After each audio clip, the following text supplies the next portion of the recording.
Dean of Columbia College and as Vice President for Undergraduate Education. But on a topic that's this weighty, morally weighty, of great importance, it's impossible for me not to also wear the hat of the moral and political philosopher that I am. I have thought a fair amount about just war theory, including when I taught at a large state university in the 1990s, educating students who'd been sent by West Point to do a PhD with me on just war theory at Indiana University, so I can't not wear that hat. And finally, I wear a third hat in this debate in a way that is important for you to know, and that's that I was at Cornell University. I was the administrator who saw the operation of the ROTC Joint Service Units, as they're called. It's been Army, Navy, and ROTC. And the experience of doing that in shapes you might take of ROTC. I'm going to make two very quick observations before I talk about the three basic questions that I think should shape a debate. They're not the only ones, but there are three important ones. I want to say first that if you are a pacifist, whatever the grounds upon which you hold your pacifism, whether it's religious reasons or secular reasons, whether you think war is intrinsically wrong, so it can never be right, or whether you think that as a matter of consequences, the disadvantages and the evils of war always outweigh any advantages that might flow from mounting a war, I may not have much to say to you. I acknowledge that I will differ. I had a great colleague at another institution still, University of Rochester in upstate New York, who was one of the most consistent and thoughtful pacifists I'd ever met. He understood the causes of war and peace better than anybody I've ever talked to. And there were some questions on which he and I would just have to agree to disagree. So if you're a pacifist of that sort, it's not that I don't respect your opinion, it's that I happen to believe there can be some just wars. Whether there have been any, will not undertake to answer tonight. And the second introductory point is that everybody in this room needs to know that even though Columbia does not, and has not since 1970, had formal participation in ROTC programs, Columbia College, and it says so on its website, does in fact welcome students who have ROTC scholarships. We don't offer ROTC courses on campus. This means that students who are in the Army ROTC scholarship program enroll in ROTC courses at John Jay College and at Fordham. Students who have Air Force ROTC scholarships take their ROTC courses at Manhattan College.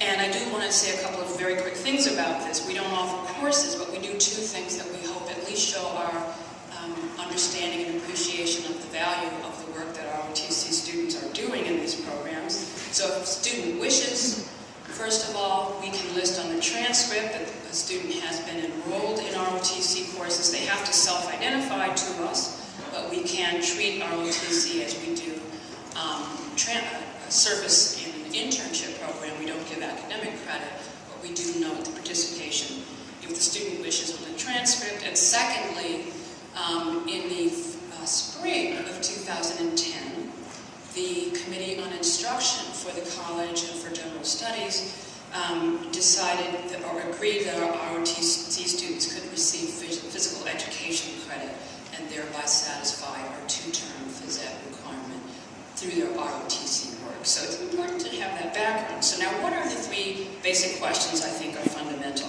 The first, and some of you have heard this before, but I think it needs bear repeating.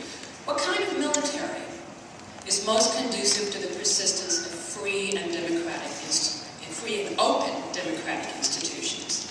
This question naturally leads to a second. How can we produce a military that actually best meets the needs of those institutions? Once we decide what they need, how do we create a military that is able to meet those needs? And then finally, just what do the needs of democracy and what we know about what it takes to meet those needs actually mean to Columbia College? That's why we're all here tonight. So let me briefly take the first question. Since we're talking about the U.S. military, it is entirely appropriate to turn to one of the most important sources for understanding that military. The authors of the U.S. Constitution offered a compelling answer to that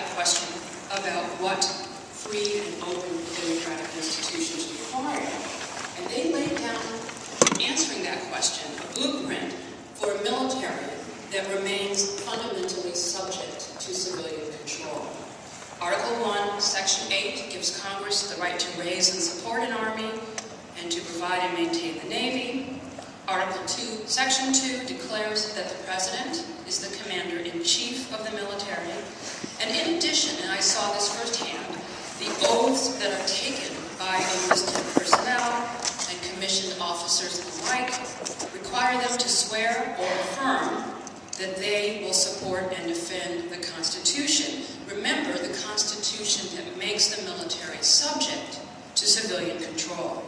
And I was talking earlier about how I've watched many outstanding and accomplished young women and men take these solemn oaths as a prelude to service and, as we know, sometimes profound sacrifice. So that's the first answer I would offer to the first question. But how do we produce a military in which the service and sacrifice of its members is indeed ultimately subject to civilian control and best protects democratic institutions that ground the rights and interests of citizens? The Constitution is very wise here. I think that we must ensure that military training and discipline create what we can call citizen soldiers.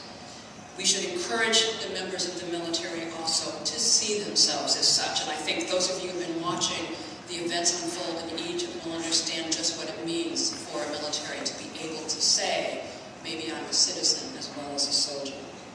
Of course, as a consequence of their training, citizen soldiers may develop expertise and knowledge that do distinguish them in important ways from citizens who never serve and never will serve as soldiers. And without a draft, we know that may include a lot of people.